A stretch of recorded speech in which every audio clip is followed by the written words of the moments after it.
O milho é um dos alimentos mais antigos na dieta dos povos americanos. Consumido pelos índios, primeiros habitantes do nosso continente, o milho era, junto com a mandioca, a base de sua alimentação. Os povos da civilização pré-colombiana, os maias, astecas e incas, por exemplo, reverenciavam o cereal na arte e na religião. Com a era das grandes navegações, o milho ganhou o mundo e hoje é componente indispensável na dieta de quase todos os povos do planeta. A maior parte da produção nacional de milho é destinada à alimentação animal, com destaque para a avicultura e a suinocultura. Mas a criação de cabras, ovelhas, bovinos e equinos também consomem o produto em grande quantidade. Apontado como um dos alimentos mais nutritivos que existem, o milho se configura numa importante fonte de energia para o homem. O milho é um cereal que possui grandes qualidades nutricionais, tá? Ele é uma importante fonte de energia para o nosso corpo, é riquíssimo em carboidratos, em proteínas, em vitaminas, como por exemplo a vitamina A e as vitaminas do complexo B, e alguns minerais importantes também, como o ferro, o fósforo e o cálcio. Além disso, ao contrário do trigo e do arroz, que são refinados durante a industrialização, o milho conserva sua casca, rica em fibras, contribuindo para uma vida mais saudável.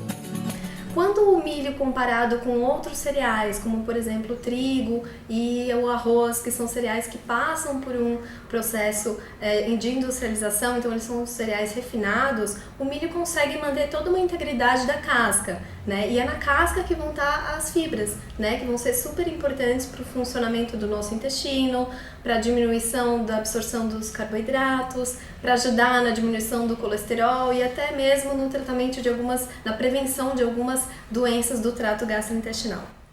O milho pode ser indicado como substituto do trigo na utilização de pães, bolos, com a mesma eficiência e com a mesma qualidade? Sim, sem dúvida nenhuma. A única diferença no caso da farinha do milho é que ela não possui o glúten, né, que é uma proteína que algumas pessoas são intolerantes a essa proteína, que são celíacos. E aí, no caso, essas pessoas poderiam estar consumindo a farinha de milho sem maiores problemas, né? Mas em relação a vitaminas, minerais, carboidratos, proteínas, em relação ao milho e outras farinhas, pode ser utilizado normalmente em outras preparações sem problemas. Mas o que impede o milho de ganhar um espaço maior e mais justo na mesa de todo brasileiro? De acordo com o presidente da Associação Brasileira das Indústrias de Milho, César Borges de Souza, o trabalho de conscientização é o melhor caminho, passando por profissionais, pelo consumidor e até pelo poder público.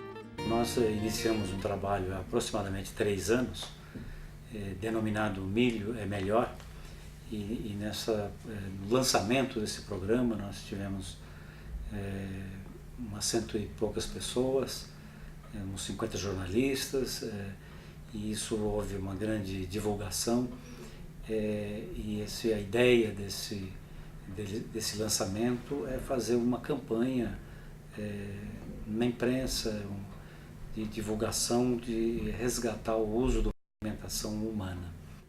Se o poder público, César, ajudasse no sentido de estar divulgando as qualidades nutricionais do milho, você acha que isso poderia dar um impulso maior aí no trabalho de vocês? Sem a menor dúvida, porque uma vez que o governo escolheu os farináceos de milho para fazer esse enriquecimento, se o governo brasileiro fizesse uma campanha massiva, informando a população das vantagens do consumo dos derivados de milho, e não só uma campanha massiva, mas se ele fizesse uma ação junto a merendeiras, junto a nutricionistas e até junto a agentes de saúde, que existem muitos espalhados pelo país, com certeza isso aumentaria e muito o consumo dos derivados de milho. O milho está presente em diversos produtos nos balcões dos supermercados. E não é apenas no fubá, na polenta ou na farinha. Além dos cereais matinais, pães e biscoitos, há milho na composição de diversas balas, geleias, sorvetes, nos salgadinhos que fazem a alegria da criançada e, acredite, até mesmo na nossa sagrada cervejinha. o milho ele tem uma grande versatilidade, né? Então a gente pode consumi-lo in natura, em preparações para fazer bolos, pães, biscoitos, o próprio cereal, né? O floco de milho, que é muito utilizado ou no café da manhã ou no lanche da tarde das pessoas. E o milho também tem o xarope do milho, né? Que é um adoçante que as pessoas usam muito na indústria, né? Em balas, em chocolates, para adoçar realmente os alimentos. Então, se a gente for ver no mercado, quase que a maioria dos produtos, se você for ler no rótulo, tem algum derivado do milho, ou é o xarope, ou é algum outro tipo de substância, mas realmente o milho é um dos que mais tem assim dentro dos outros alimentos no mercado. Nas padarias, os produtos à base de milho ocupam um espaço bem menor do que aqueles à base de trigo, mas dificilmente esperam muito tempo no balcão, sendo rapidamente disputado pelos clientes. Junto com o bolo de fubá, a broa é a campeã de preferência entre os consumidores. Nessa padaria em São Paulo, por exemplo, são comercializados cerca de 5.000 pãezinhos franceses, mas apenas 50 broas.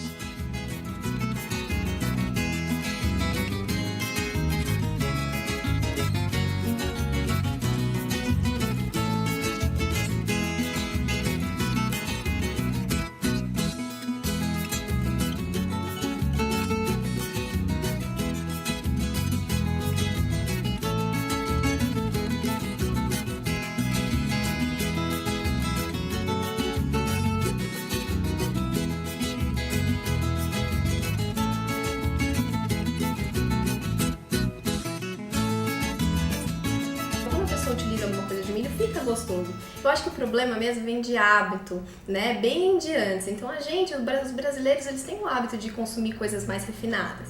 Então é o arroz, é a farinha e esses outros alimentos acabam meio que deixando de lado, até por conta de difundir, acho que na mídia, até receitas com poucas vezes a gente vê uma receita com farinha de milho, enfim, é mais o que se usa normalmente na nossa alimentação é a farinha mesmo branca, né, que é a refinada. Então acho que isso vem mais de um hábito, né? Enquanto a gosto, eu particularmente eu adoro milho, então assim, substituir a farinha normal, a farinha branca refinada por uma farinha de milho, você só vai ter vantagens, né? Que vai ter um pouquinho mais de proteína, de vitaminas, então só vai estar agregando mais saúde. O milho pode surgir também como uma boa alternativa para suprir as carências nutricionais da população mais pobre, pois além da adição de ferro e ácido fólico ao produto, ele também pode, combinado com outros alimentos, atender às necessidades diárias de proteína do homem. O milho ele tem uma grande quantidade de proteína, só que ele não é uma proteína completa, como a gente fala, de alto valor biológico, né? Essas proteínas seriam as carnes, os ovos, os leites, enfim, derivados do produto animal mesmo. Mas quando a gente consegue juntar, por exemplo, o milho com outra leguminosa, como o feijão, a lentilha, enfim, a gente consegue misturar os aminoácidos do milho e do feijão, no caso. Então aí acaba fornecendo um pouquinho mais de proteína, então fica uma proteína quase que completa. A Abimilho vem realizando há alguns anos um árduo trabalho na divulgação das qualidades nutricionais do milho, buscando aumentar o consumo. O potencial é enorme. Primeiro, porque é um produto genuinamente nacional, que não depende de importação. Segundo, porque outros países, como o México, por exemplo, com condições socioeconômicas muito parecidas com o Brasil, têm um consumo per capita 3 vezes maior que o nosso. Olha, o potencial é enorme, porque no México o milho é considerado um produto endeusado. E aqui no Brasil nós estamos muito longe de chegar a esse ponto. Então, potencialmente, nós podemos crescer e muito aqui no uso do milho na alimentação, nós podemos crescer e muito na produtividade do milho aqui no Brasil, que a nossa produtividade aqui é muito baixa quando comparado com os Estados Unidos. O consumo do milho nos Estados Unidos para fazer álcool, ele é maior do que a produção total aqui no Brasil. Eles lá consomem mais de 50 milhões de toneladas e aqui a nossa produção está na faixa de 41 milhões de toneladas. Então o espaço de crescimento aqui ele é muito, muito, muito grande.